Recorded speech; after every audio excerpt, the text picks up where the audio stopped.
Welcome to the Blind Loyalty Challenge. I am Amanda Cromhope from Truth Loyalty and the Blind Loyalty Trust. We interview world leaders in loyalty blindly. The challenge is about creating loyalty insight spontaneously and about a lot of fun. Simultaneously, it is about raising the awareness of the Blind Loyalty Trust, and 100% of the proceeds from my book, Blind Loyalty, 101 Loyalty Concepts Radically Simplified, go towards the trust. We hope you enjoy the Blind Loyalty Challenge.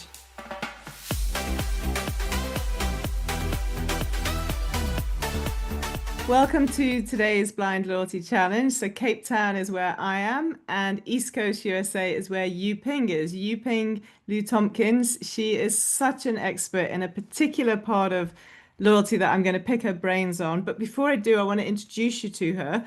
And this is where I have to refer to notes for the first time ever doing my Blind Loyalty Challenge, because she's just got like this long list of things that are so impressive. So Yu-Ping and I are both co-partners in the Customer Strategy Network, so it's wonderful to work together. But she's also the Associate Dean, Research and Faculty. She is the Research Director of the Loyalty Science Lab and the Professor of Marketing. So Yu-Ping, welcome to the Blind Loyalty Challenge. This feels like it'll be a breeze for you, so we'll try and spice it up a little bit. Thank you, Amanda. Very happy to be here. It's such an interesting format.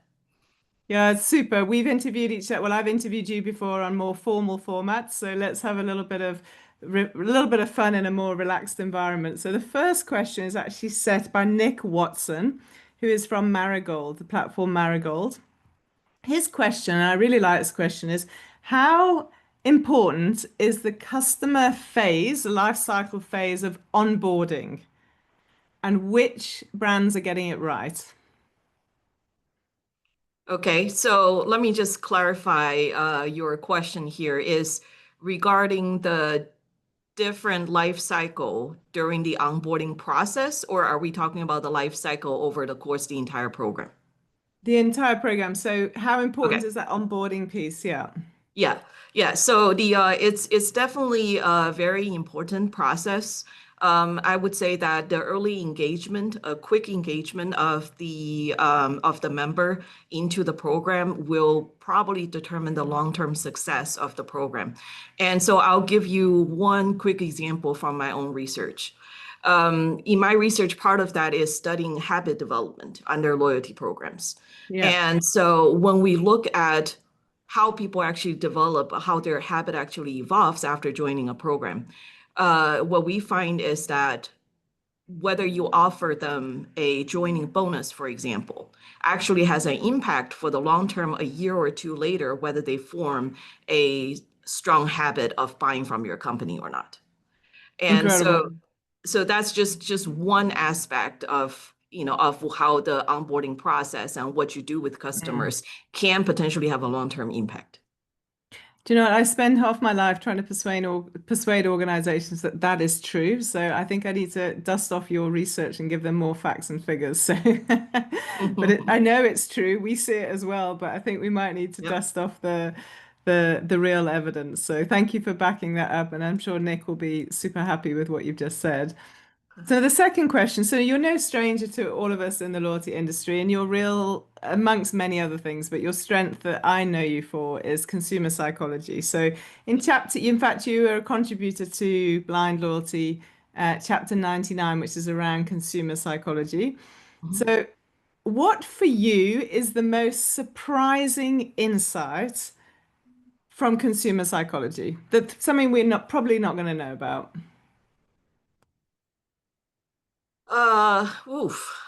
That's an interesting question. So I would probably say, I mean, there are aspects of psychology that we can relate to as individuals. So I think the surprising part is probably things that are not necessarily I would do. Okay, so I'll give you an example of a human psychology component about payment mechanisms. So we know that loyalty industry is, deeply tied in with the payment industry.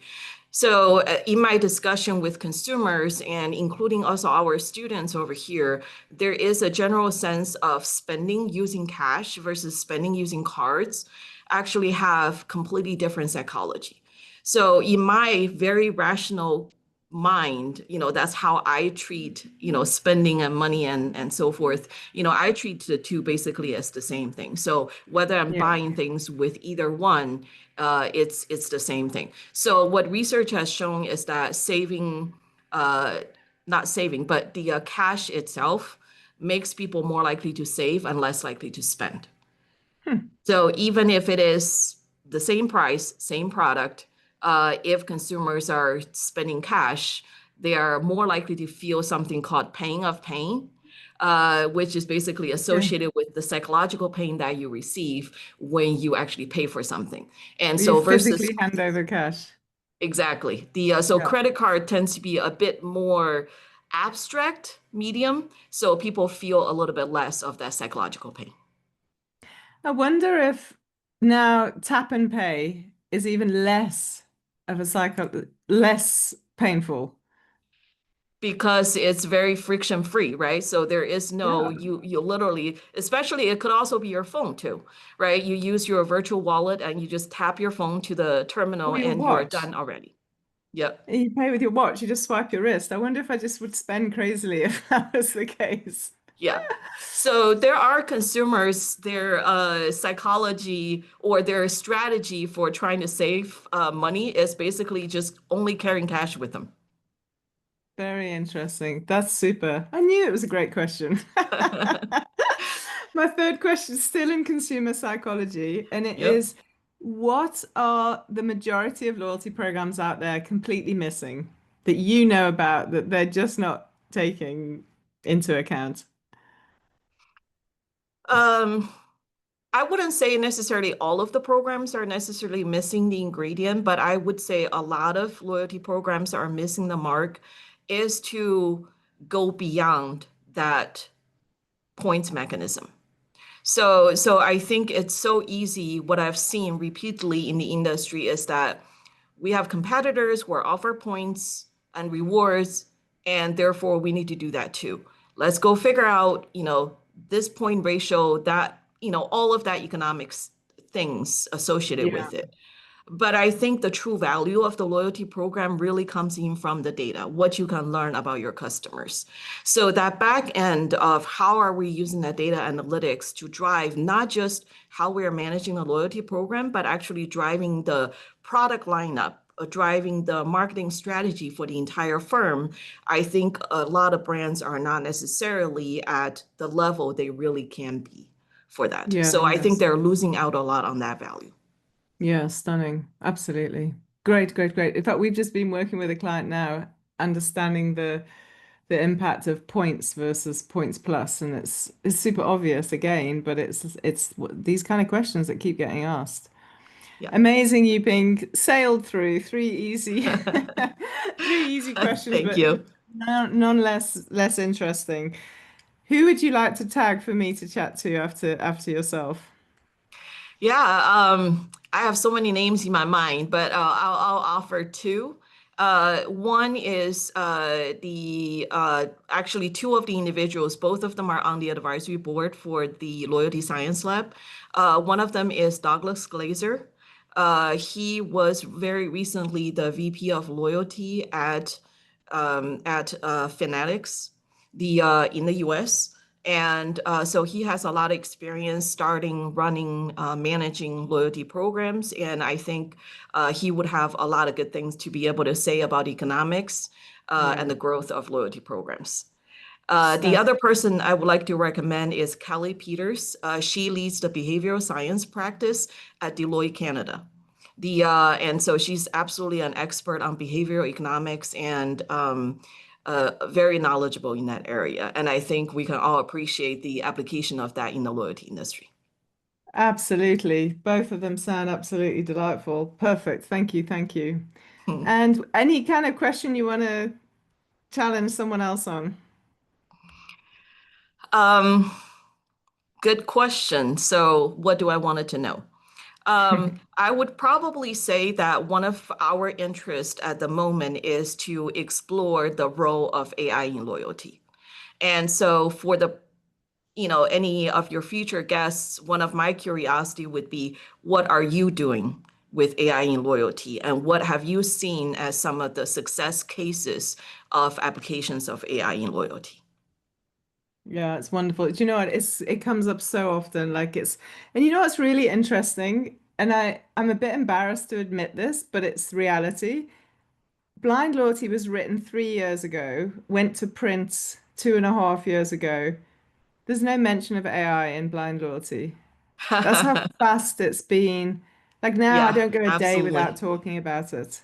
And Blind Yeah. Loyalty's got 101 chapters, so 101 subjects of loyalty. So either I was completely excuse the pun, blindsided 3 years ago, or that's how fast it's so enormous in our lives.